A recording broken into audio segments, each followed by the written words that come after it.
programa de hoje é sobre transmasculinidade e para bater esse papo conosco recebemos Tárcio Benício, pesquisador, ativista e escritor, e Leonardo Tenório, pesquisador, ativista e estudante. Meninos, sejam muito bem-vindos à nossa zona. Quais são as demandas mais urgentes atualmente no Brasil para os homens trans?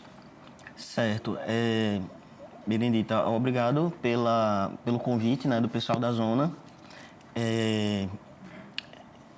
Nós somos da AHTM, que é a Associação de Homens Trans e Transmasculinidades, né? A única associação transmasculina aqui em Pernambuco, né? Por enquanto, né? A gente está tentando fazer resistência, né? Apesar de todas as dificuldades que a gente passa por também ser homem trans, né? A gente tenta seguir um pouco na resistência porque acreditamos que é a única forma é o único meio de vida, né? A gente precisa estar na luta para poder garantir também a nossa dignidade e a das outras pessoas, né? Junto.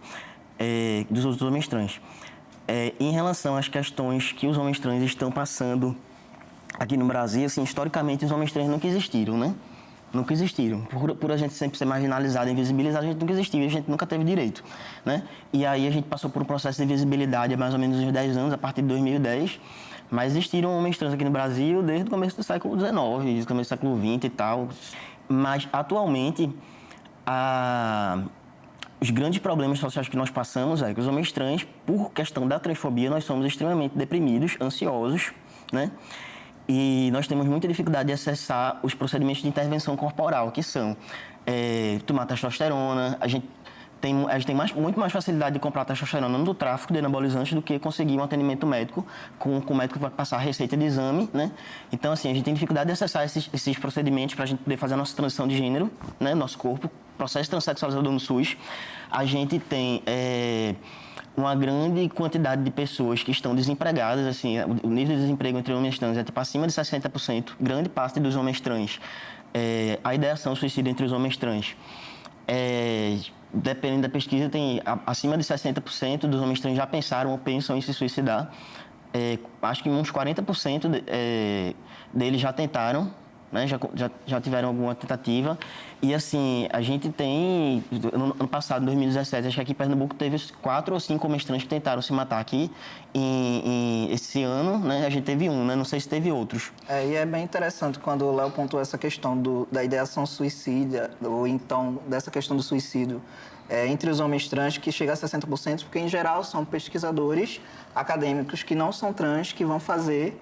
Mas quando a gente conversa entre nós, entre os nossos pares, esse número chega aproximadamente a 100%. Ou que tentaram, ou que pelo menos tiveram a ideação suicida. Porque, em geral, homens trans eles não se abrem para pessoas que não são homens trans. Então, pode ser uma travesti que chegue lá, normalmente eles não vão conversar. Então, assim, é uma população que, dentre os LGBT, a ideação suicida é muito alta. É a população mais vulnerável. Mas os homens trans, só nós temos isso.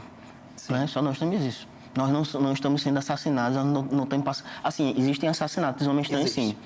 Mas nós não passamos pelo mesmo processo de genocídio que as travestis passam. Não passamos. Ok, mas nós somos a única categoria dentro do LGBT que temos essa questão com o suicídio, com a depressão e com essa ansiedade. É muito comum.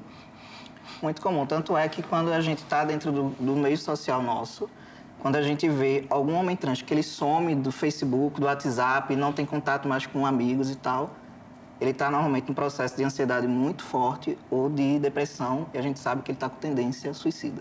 Isso é comum, ou está num uso extremamente abusivo de drogas, porque é outra coisa muito corriqueira também, que aí varia, pode ser álcool, pode ser outras drogas, qualquer droga, uso de medicações abusivas também, que às vezes tem a prescrição médica, mas aí ele usa mais do que o médico prescreveu, ou não aguenta a violência familiar ou simbólica. Existe muito homem trans que vive relacionamento abusivo e às vezes porque não consegue mais conviver com a sua família, né, de origem, que tem a violência familiar, aí acabam se submetendo à violência do relacionamento e não consegue reconhecer a violência simbólica que sofre e acha que aquela violência simbólica é uma forma de afeto, de amor, e se submete àquela violência, mesmo às vezes o companheiro ou a companheira negando ele enquanto homem. Isso acontece principalmente quando relacionamentos héteros acontecem mais. No caso, o homem trans que se relaciona com mulher. Isso é o mais comum. E aí diz, quando você era mulher, você não passava por isso. Quando você era mulher, você conseguia emprego mais fácil. Então, para que você vai tomar hormônio? Para que você vai fazer isso, submeter a isso? E muitas vezes eles acabam até abandonando o seu tratamento, o seu acompanhamento lá para fazer sua transição por conta dessas companheiras que eles estão pensando que estão numa relação afetiva e que realmente está preocupada com eles. Então, meninos, quando a gente fala de pessoas transexuais, geralmente as pessoas associam às mulheres transexuais. Vocês sentem um apagamento dentro do meio LGBT e mais? Muito apagamento. O apagamento é tão gigantesco que, assim, a gente já participou, eu e Leonardo, de várias mesas nacionalmente. E normalmente a gente é convidado de última hora, muitas vezes, ou então assim, traz uma temática, a gente não é chamado para a construção das temáticas, a gente não é chamado para a construção das mesas. A nossa participação nos eventos, normalmente, elas sempre são desrespeitadas. Os homens trans são sempre apagados dentro dos eventos. Às vezes se coloca numa mesa só para apresentar que existe homem trans dentro daquele evento. Não se chama homem trans para construir o evento. Isso é LGBT, eu não estou falando nem só de evento trans, é LGBT. Se constrói evento sem a presença de homem trans, aí chama o homem trans para fazer a temática, mas a gente não está dentro da construção do evento. E aí a gente passa por problemáticas. Às vezes, por exemplo, tem evento que não tem uma estrutura de banheiro adequada para receber um homem trans. Já acontece isso. Já teve homem trans que passou por um constrangimento numa conferência, inclusive nacional, era uma conferência LGBT, e os homens cis do banheiro ficar tentando espiar pelo reflexo do piso do banheiro como ele estava usando a cabine do banheiro. Então, para você ver a que ponto se chega.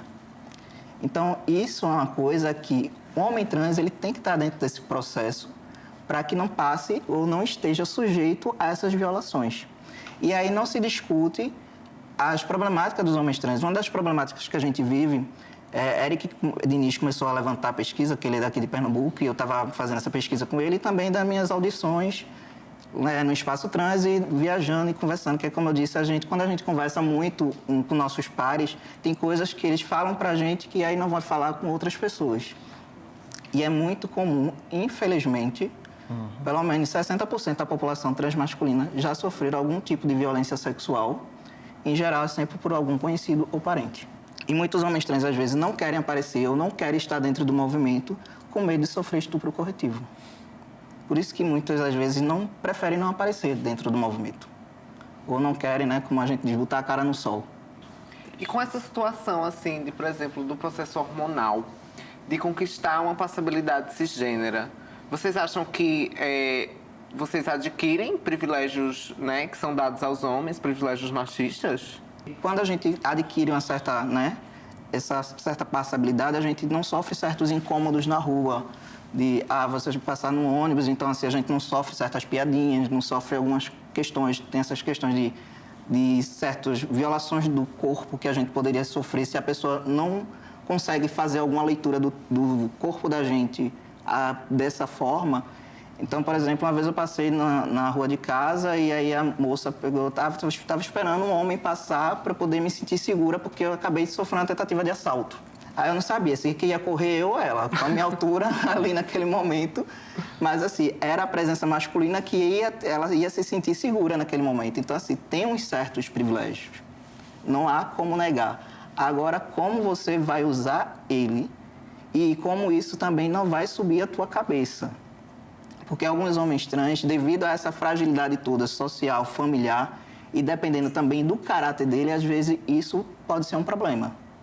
Isso muitas vezes pode ser um problema. E aí muitas vezes ele vai precisar encontrar outros homens trans que mostrem para ele que isso é bom, mas isso tem um certo limite.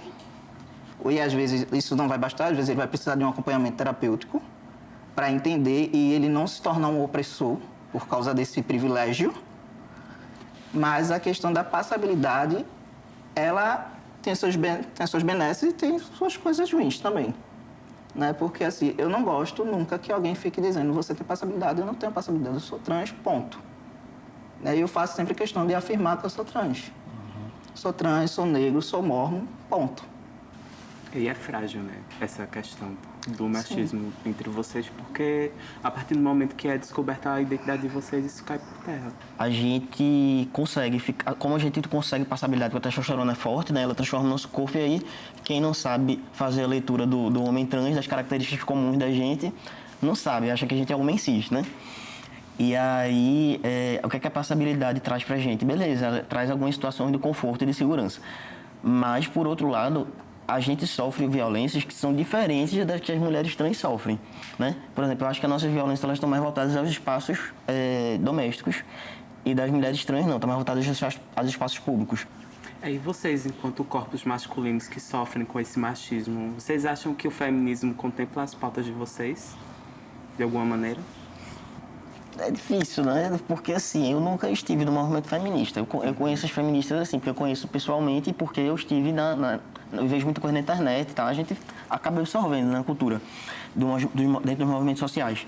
Eu acho que tem muitas coisas que nós precisamos incorporar enquanto homens trans dentro do movimento, enquanto pessoas, porque nós sofremos muito machismo. Um homem trans machista é um cara que está dando um tiro no pé. Porque grande parte da transfobia que ele sofre está diretamente relacionado com o machismo na sociedade. E para fechar esse primeiro bloco, vamos de Vrá. Quem domina nosso quadro hoje é o Dante Olivier. Confira e não sai daí, voltamos já.